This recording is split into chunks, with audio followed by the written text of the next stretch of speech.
जब किसी व्यक्ति को किसी घटना में अन्याय का अनुभव होता है तो वो घटना उसके अंतर को झकझोर देती, समस्त जगत उसे अपना शत्रु प्रतीत होता है। अन्याय लगने वाली घटना जितनी बड़ी होती है, मनुष्य का हृदय भी उतना ही अधिक विरोध करता है। उस घटना के उत्तर में वो न्याय मांगता है, और ये योग्य भी है।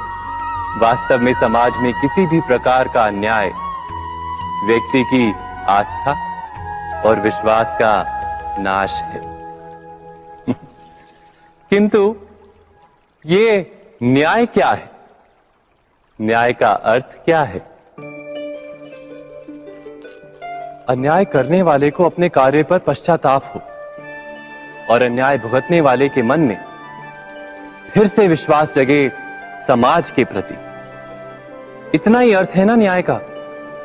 किंतु जिसके हृदय में धर्म नहीं होता, वो न्याय को छोड़कर बैर और प्रतिशोध को अपनाता है। हिंसा के बदले प्रतिहिंसा की भावना लेकर चलता है। स्वयं भोगी हुई पीड़ा से कहीं अधिक पीड़ा देने का प्रयत्न करता है, और इस मार्ग पर चलते अन्याय को भुगतने वाला स्वयं अन्याय करने लगता है। शीघ्र ही वो अपराधी बन जाता है। अर्थात न्याय और प्रतिशोध के बीच बहुत कम अंतर होता है, और इसी अंतर का नाम है धर्म। क्या ये सत्य नहीं? स्वयं विचार कीजिए। दो व्यक्ति जब निकट आते हैं तो एक दूसरे के लिए सीमाएं और मर्यादाएं निर्मित करने का प्रयत्न अवश्य करते हैं।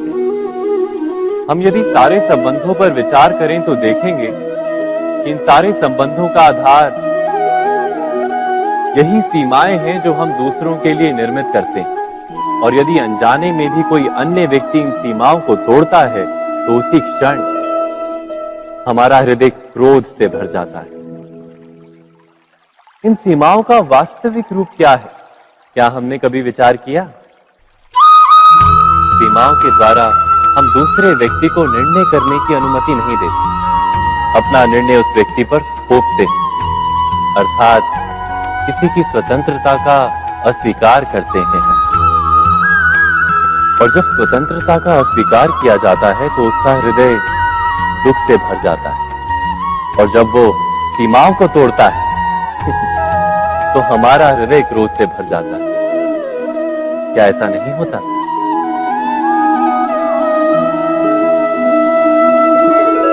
पर यदि एक दूसरे की स्वतंत्रता का सम्मान किया जाए तो किसी मर्यादाओं या सीमाओं की आवश्यकता ही नहीं होती। अर्थात जिस प्रकार स्वीकार किसी संबंध का देह है, क्या वैसे ही स्वतंत्रता किसी संबंध की आत्मा नहीं? स्वयं विचार कीजिए।